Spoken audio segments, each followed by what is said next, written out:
Ayos na namin yung gamit eh. Teka na. Parang mabilis. Miss Laura, meron pong bisita kayo. Sino? Uy, baka si Danny! Hindi, Orang. Ako. Anong ginagawa mo dito? Dinadalang lang kita. Kinakamusta lang kita, Orang. Siguro naman nabalitaan mo na yung nalalapit na kasal ni Danny tsaka ni Sylvia. Eh, ano ngayon sa'yo? Huwag ka mo magalit. Dito lang naman ako para makipag-usap sa'yo. Orang, kalimutan mo na si Danny. Mahalin mo na ako, Orang. Rocky. Orang, pinapangako ko sa'yo. Paliligayahan kita, pati pamilya mo. Mayaman na ako ngayon. May bibigay ko na lahat ng gusto mo.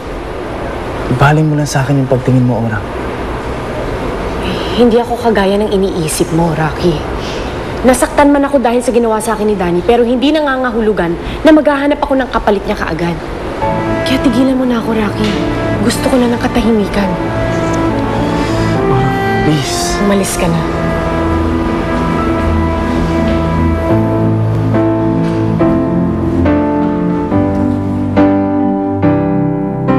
Dahil nautusan po ako ng kanyang tunay na ina. Tunay niyang ina? Matagal niya na natagpuan ang tunay niyang ina. Si Lilian. Posibleng hindi po yun ang totoo niyong ina. Paano mo alam lahat ito? Kasi po nang mapulot ni Iseng yung bata, meron pong kasamang bag, hindi po ba? Oo, meron ng bag. At merong larawan doon sa loob ng bag. Larawan ng isang magandang babae.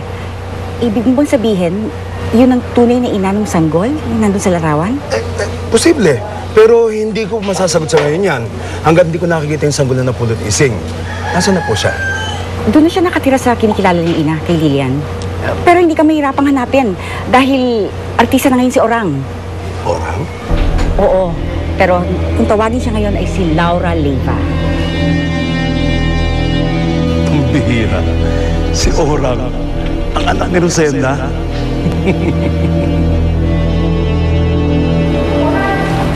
Orang, nakuna na naman lahat ng mga eksena niyo, di ba? Tara na, gusto ko na umuwi eh. Aling Lilian naman, bakit naman kayo nagmamadaling umuwi?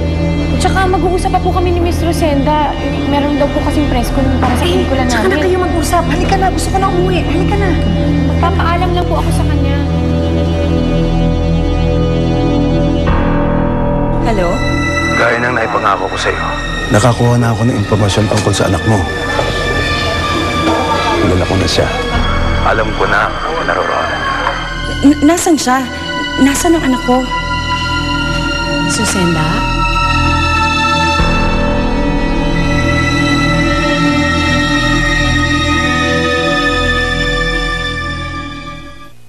Greatest